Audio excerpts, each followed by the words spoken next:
Hi, welcome back to CS170. We're on to chapter 12. Some of you may looked at the student schedule and it shows it as chapter 22, but I figured I would do chapters 11 and 12 this week, and then we'll do 22 for next week. Don't think it really matters much one way or the other. You're just gonna knock them out for the final exam. You don't have an assignment on this. So anyway, we're on to chapter 12. And these are the different points that it covers, right? And similar to chapter 11, how you might look at this in terms of studying and preparing for the exam is probably similar to chapter 11. Know the terms, know the examples for them. You're probably going to get like short, either multiple choice or fill in the blank type of questions. So you should be able to answer that, and you can work off of this. Make sure you also look at the modules, the resources there. They're going to point you specifically what to look at as you do your readings. Okay. All right. So here we go. So we're on chapter 12 here. And so it's really dealing with the concept of privacy in the current state of technology. Right. And then it kind of refers back to like the idea of privacy stemming from like the Fourth Amendment. And back then when they looked at this concept, it was really in the context of the government, right? But obviously as technology has changed, where it's quote unquote easy to collect large amounts of information from all kinds of different sources. And it's not really just the government that could potentially use this. It's also private enterprises. So that's what all these bullet points talk about, right? Number one, Fourth Amendment. Talked about in the past technology. It wasn't the same as now where it's so easy to collect a lot of information, right? So you have the modern devices collecting information. We talked about this kind of in the past about, your phone, right? Your phone obviously has a camera, it has all kinds of data connectivity, it has, microphone to record, all kinds of stuff like that. All of that is data. Of course, you have your GPS also. So there's like a lot of information there. That can be collected, and with or without your knowledge. And it's not tightly controlled at this point. So a lot of things around the usage of that data, the ownership of that data is pretty loosey-goosey right now. Okay. So that's the challenge, or that's the interesting question that comes up with respect to technology in its current form, right? So they give an example here. You buy something, okay? So you have obviously a lot of information that could be generated from that purchase. First and foremost, you think of a company like Amazon and how it gathers information and how it uses it to improve its profitability or its sales. Right. So you kind of think it through. These are the questions, right? Say, okay, well, what kind of information is generated, right? So you think about not really even just the fact that you bought product ABC. Well, how did you pay for it? And what's the associated information with that? Because generally you probably didn't pay cash for it, right? So generally you probably used a credit card, and there's address, location information that's also associated with it. Ultimately, it's probably linked together with other types of information, such as your demographics, your credit score, criminal history, any of those type of things could potentially be accessed, right? And then, this point here, can that information be sold or shared with other people? So it's one thing for Amazon, let's say, to collect this information so it can try to provide you with a better shopping experience, right? Or a faster purchase, right? Whatever you want to call that. But can they take that information and sell it to other people so that other people can reach out to you and sell their products maybe? if there are certain types of information there that kind of reveals the status of your health, let's say, should insurance companies have access to that? Um, should the government have access to that? There's all kinds of questions that will come out from this ownership of the information. Okay. So yeah, so these are just like some outstanding questions, right? Um, this question about, can private information be kept private with the internet? Okay. Um, there's no doubt it's a big challenge, right? It's something that's still being struggled with all around the world. And there's just different like approaches or strategies with this, right, between different countries and whatnot. Okay. So this is an important concept, I guess you can call it, is this idea of the right to be forgotten. Okay. So, there's like a lot of information that is gathered about you at all different points of your life, right? And, certain things could have happened 10, 20, however many years ago. Um, and you don't really want that to be held against you, right? So certain things like you can kind of say, oh, it's like whatever statute of limitations or something that you would say can be changed over time, right? So it should be not factored into your current decisions, right? Maybe, you had some sort of like criminal misdemeanors or whatever as a juvenile, right? And in the old way of doing things, like you can probably say that that information won't be held against you, right? But right now, that's not necessarily the case. You could potentially get that information somehow, some way.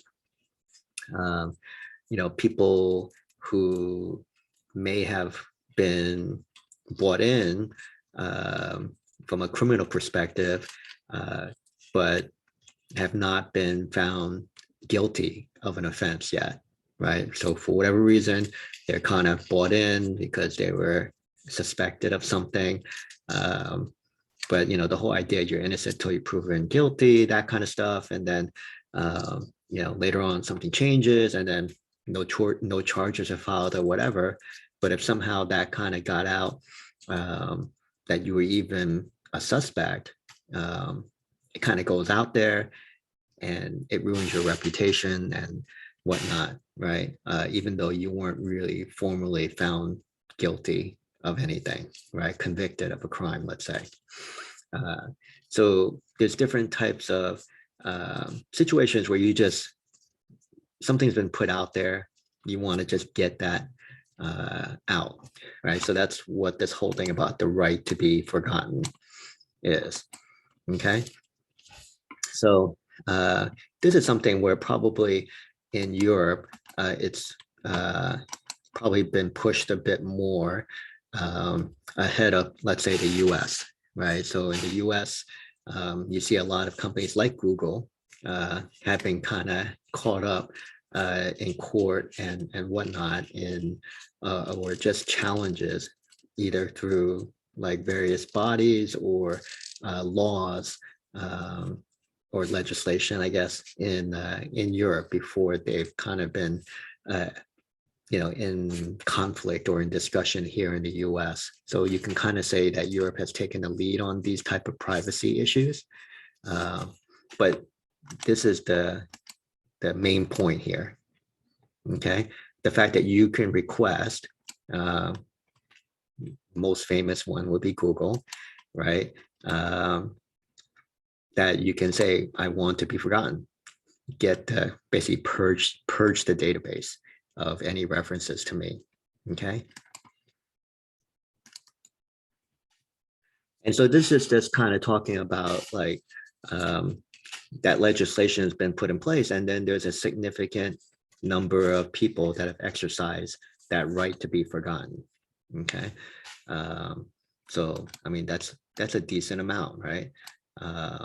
So, um, it's something that obviously is important, and people do exercise that right when they're given that right to essentially control the information about them,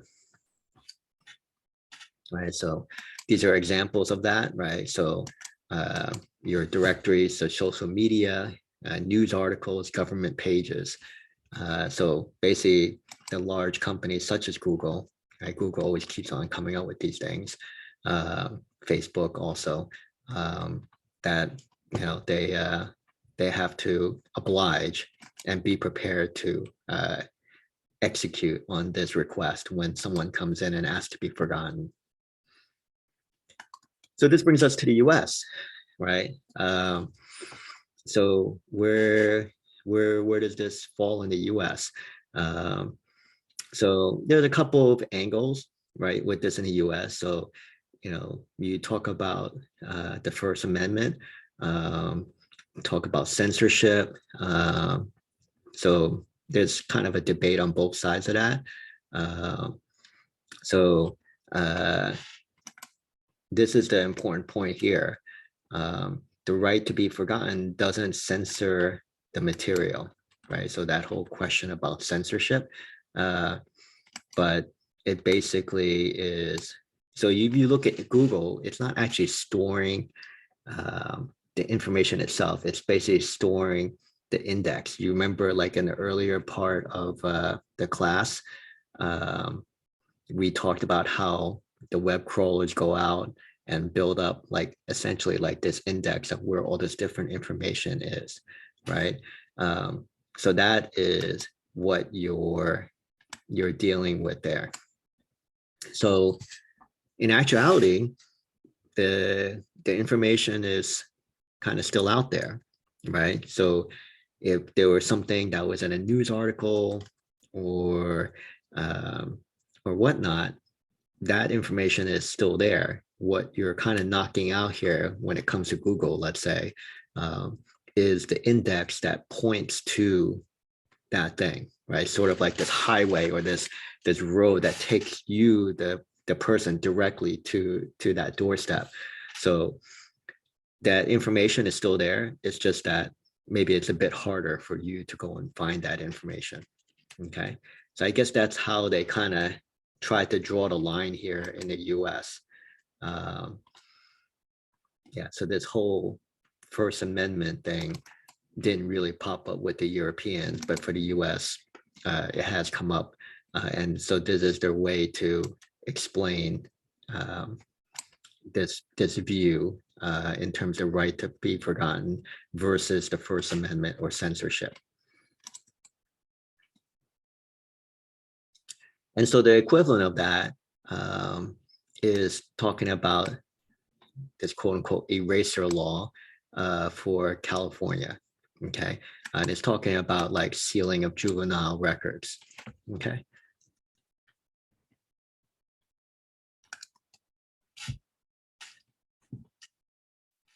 So this is just an example of like what I mentioned before about like mugshots. So your well, I don't know, you may or may not know, right? When you look at these type of things, you're on there, it doesn't necessarily mean that you've been convicted of something, right?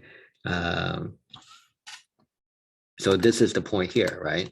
Suppose you were promised that your record would be clean after the program, okay? But then you apply for a job and someone does like their usual scan. Like, so these days when you do a background check, that's one of the first things it does, right? Like they'll just kind of scan and look at what's out there and it'll dig up all kinds of stuff, right? And so there you go, right? So you have this, right? So you didn't actually go and get convicted or anything like that. And you got this, you were promised your record would be clean, which you did the program. But then because you were on this site, you got scanned on your background check and there you go. You got picked up. So you didn't really, it kind of contradicts, right? You didn't clean your record because of something like this that's out there. And of course, subsequently, you didn't get a job, right? So this is like the type of implication of like basically having all of this information that's out there. It's like this permanent record that you can't address or clean up. What happens if you had identity theft, right? And someone went out there and did all kinds of crazy stuff.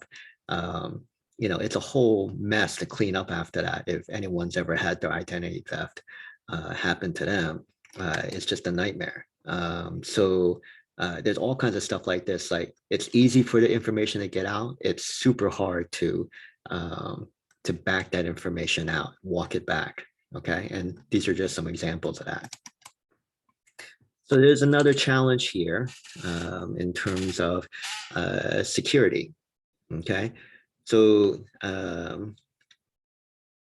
let's say you're a business, and every year you're supposed to do this whole thing to kind of certify that you're keeping your customers' private data secure, right? So you can think about it like if you're a criminal and you get access to XYZ business, like whatever, your credit card information, other types of personal information that is used to open up your account so that you can have identity theft or whatever, all of that information is with whoever that you did business with. If you give them your credit card number, you had to fill out certain types of information. Let's say you do banking with whatever bank, they have all kinds of information. And if someone gets a hold of that information, it's so easy for them to do all kinds of bad stuff to you, right? Identity theft being one of the key things, just draining all of your accounts or whatever. So the security on your data is super, super important, right? There's the privacy aspect of it also. Like I said, there's certain implications. Obviously, if information about your health, information about your finances or whatever were to get out into the public space, okay, which is what happens when these companies get their data hacked. Okay, so security in this case is talking about like the whoever becomes the holder or collector of information about you, what are they doing to secure your data, right? Making sure, it's confidential. They're not like haphazardly just leaving it all over the place, making it easy for other people to get access to it. They have to make sure the data is accurate, right? So, these credit rating agencies, credit scores that give you credit scores, that's a lot of power, right? So if they screw that up, if they mess up your credit score, there's a whole mess of implications as to like your job, whether you can get like a mortgage or in a house or whatever, right? So all of those type of things, there's a responsibility for those agencies to make sure that data is accurate. They can't just haphazardly store whatever about you, let the data get out of date, and then treat that as like good data, right? Because it has big implications on your life, right?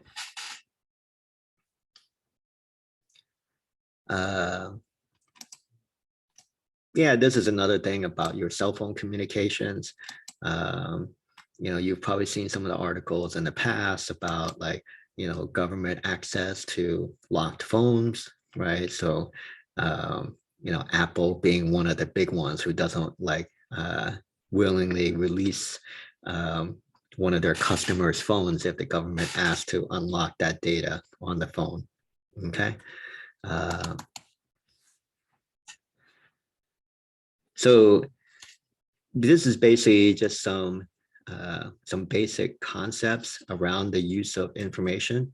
Okay, so number one is the most strict application, which would be no use, right? So if the customer did business with someone, immediately after you're done, like everything is wiped, right? You can't store anything from it. This one where you can opt in or opt out is probably the one that you most likely see, right? And you remember, like, was it last lecture or the lecture before? We talked about it, right? You use any number of applications or services or whatever, you probably at one point hit a little checkbox to say that you agree to the terms before you can use whatever that service is, right? And it's a whole mess. It's a whole long type of thing. I don't think anyone ever reads it, right? And usually it's one of those things where maybe you can opt out, right? But you have to jump through a lot of hoops. You have to kind of read very closely, and you have to specifically say, yeah, I'm going to opt out. Otherwise, like, you're in, right? Or in other cases, they're just kind of saying, you know what, if you want to use our service, you have to agree for us to get access to your data, right? Um, so, but a lot of things will fall in this opt in and opt out, okay? So most of the time what I've seen, it's this one, right? Basically, they want your data. They're going to use your data. The only way you're going to do it is either one, you have to explicitly opt out, or two, like, depending on the business, you don't even get a chance to use that service. The business says you can't do anything with us unless you agree to give us your data.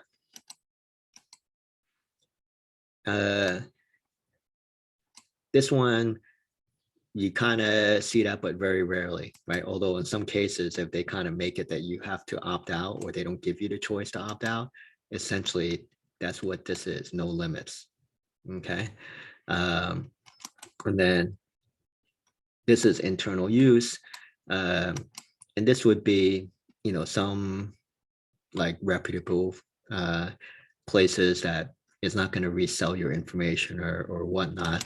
Yeah, if they maintain their own ecosystem, they may not have a need or want to, sell your information to other places. So that's also a possibility here. Okay, so you see some of this. Okay, but in my experience, most of the time you're seeing this one here, the opt out. Okay, and if you don't opt out, essentially they're going to use your information. Okay. And then, of course, these type of things will vary whether you're inside the United States or outside the United States. Okay. In some places, some countries, they pretty much say, yeah, you know what? It's fine. You have access to my information. I'm happy with that as long as I get to have my life as convenient as possible. So, I don't need to do anything. I just kind of wave, my phone or whatever, and then everything magically happens, right? So some people are willing to give up their privacy or their information for things like that.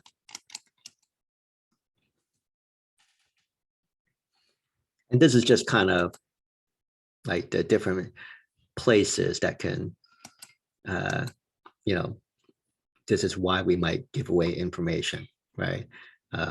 Or who we give information to, right? Of course, the government, right? The business, and so on and so forth, right? Common thing would be like your social security number, right? A lot of times it's really not a good reason for people to be collecting your social security number. They're just being lazy, right? They just kind of set up something. I need something to identify people, so let me use your social security number. It's just bad news if someone ever got a hold of that, along with some other information. Again, you're going to be in a whole world of hurt if someone that gets a hold of that information.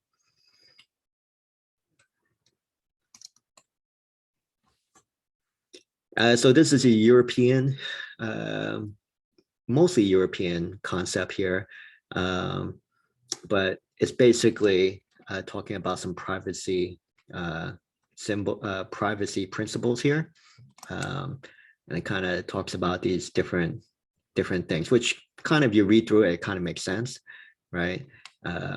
You should kind of collect the minimum amount of data, right? Like, if I'm only gonna like transact with you, I'm gonna sell something to you or buy something from you, do I really need to collect your life story? Probably not, right? Unless I plan on selling it to other people, or do other things with it, right? So yeah, you're probably fair to say like, yeah, it's use your use your head a little bit, but yeah, limited collection of data with consent. And this goes back to what I said before. This is kind of very common in terms of like credit rating agencies and stuff like that. There is a responsibility to make sure that information is accurate because so much depends on that data. Okay. And you should be able to challenge that. That's why you can ask for your credit report. That's why you can, go through a process. Sometimes the process is painful, but you can go through a process to correct issues with your data, right? Because of these principles, these companies are obligated to try and follow these principles. Whether they actually do it 100% or not, that's a different story. And you should kind of talk about your stated purpose, what you're going to do with that data. Okay. And you can't turn around and just do something else with that data, right? That you said you were going to do whatever you're going to do with that to maybe facilitate that transaction. Okay. You have to show that you're doing a reasonable amount of effort to protect that data, not just like leaving it on a sidewalk somewhere or something like that, right? You should be able, if someone wants to know, what are you doing to secure the data and what are you doing with the data? That should be reasonably transparent, right? I should be able to find out what data you're collecting from me, okay? And then, there's some accountability, as this is saying, to check that you are following on these privacy principles, okay? Yeah, and this is just like talking about all the different threats to privacy and the types of information that potentially is out there, right? So you can imagine on any of these things, like, God forbid if you had the wrong data in there about you, right? Again, this can happen very often when you have like identity theft or something like that. So there's like a lot of information that from all different angles that can be captured about you. Okay. I know there's a lot of slides here, right? So, but hopefully I can bang out this part in one lecture. Okay. So this is just talking about like how it's kind of the US is kind of regulating this on kind of like a like a sector by sector approach, right? So in this case, they're talking about like your health information here, right?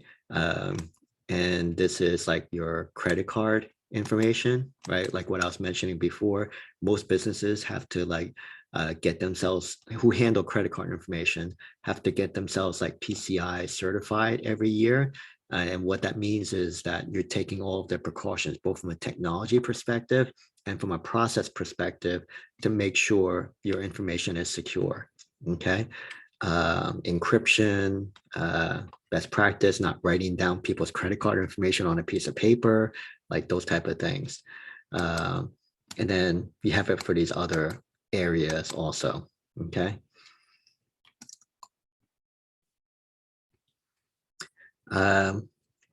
Yeah, well, you have the tracking, right? We talked about things like cookies before at the beginning of class. And then, of course, I mentioned it a couple of times in the previous couple of lectures, like your cell phone has a whole bunch of stuff that can basically talk about where you've been, right? On the one hand, it's good. It can tell you like if there's a nearby restaurant that's good for you to go to, or tell you like whether you got traffic up ahead on the road or something like that. On the other hand, maybe if other people want access to like where have you been, you may not be happy about that, right? So there's the cell phone itself, but then there's also the interaction with the cell phone towers. So this is an important point here. So they can track you even if you don't have your GPS enabled on your phone. okay, because of the cell phone towers that you're interacting with. All right, cookies, I mentioned this before, and we kind of talked about at the beginning of the semester also. Identity theft, I mentioned about that, right? You've seen these and subsequently there's been more, right? The worst ones are kind of like with credit rating agencies like Experian or whatever.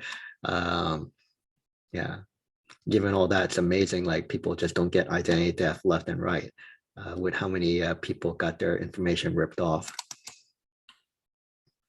So malware, this is one of those things I said that can happen if you click on something from a phishing email, let's say. So it just installs some crap on your computer that does all kinds of stuff, right? Maybe the best thing would be it just like does something bad to your computer. The worst thing it does is like suck up like some crazy amount of information about you and send it back to someone else. You know, then it's just like, you know, whole world of hurt there. Okay. Ransomware, if you happen to be wherever, right? If your company happens to have like something super important, lock your computer, right? And then you have the virus.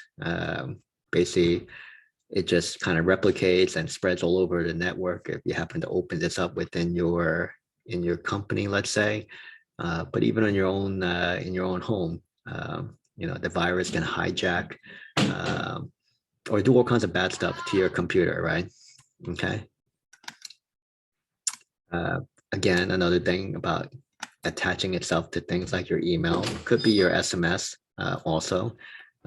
Just clicking on things that you don't know. Things like this will pop up with the worm. And then you also have like bugs or exploits within your software that can happen.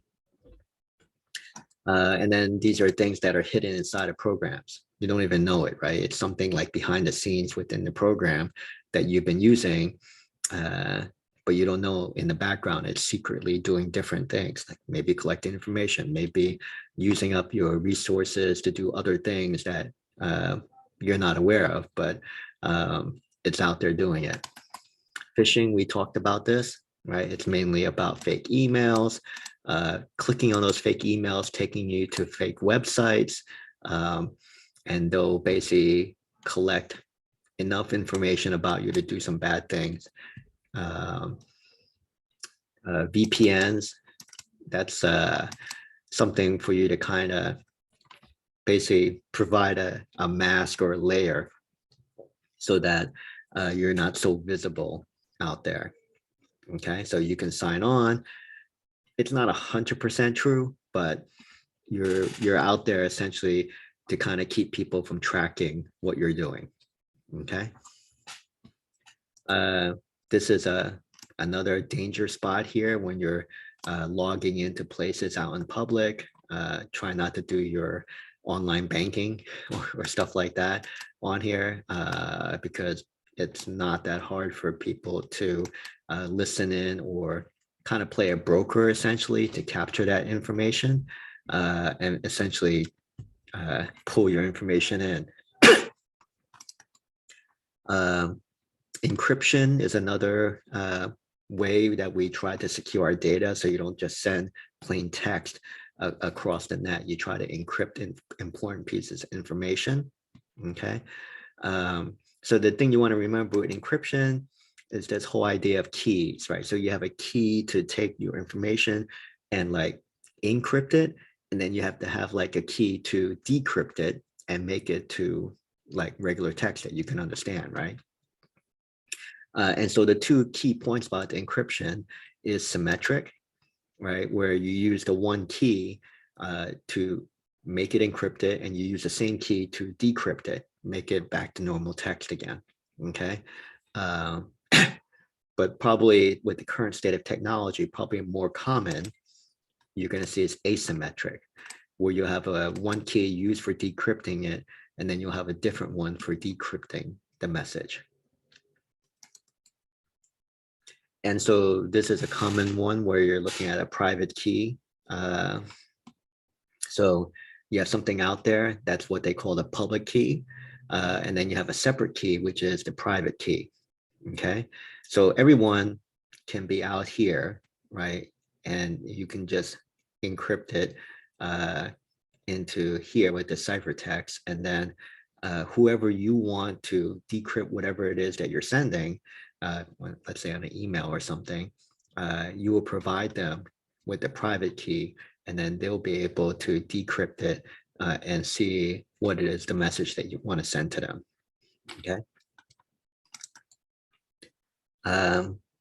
So this is something you can just type this in, or you can do a Google search on James Lynn and cybercrime, and he'll go into like pretty good detail about like just how easy it is for bad things to happen. And so, you know, I don't want to paint like a super bad picture out there, but these are the different types of challenges that come along with technology here, right? So there's a lot of great things that you benefit from, things like the internet and your cell phones and everything like that.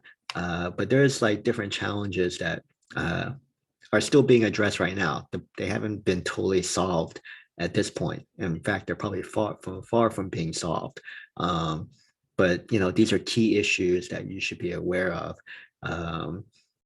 not just for the exam, but just in your daily life. These are going to be ongoing issues for a while, and probably the solution to these is going to take a couple more steps in technology to address. Okay, and you're going to have to do some different things to protect yourselves in the meantime. Okay, all right, so I realize I made this a pretty long lecture, but hopefully it covered everything. If there's any questions, make sure you let me know. Thank you.